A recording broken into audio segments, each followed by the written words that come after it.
অন্তরে তেহে দাগ লাগাইয়া রে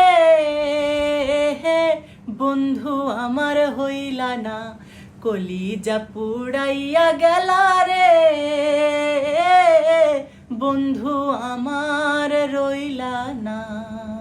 হ্যালো প্রিয় দর্শক, আমি লায়লা ও আমার টিম মন পাবন আসছি ঈদুল আজহা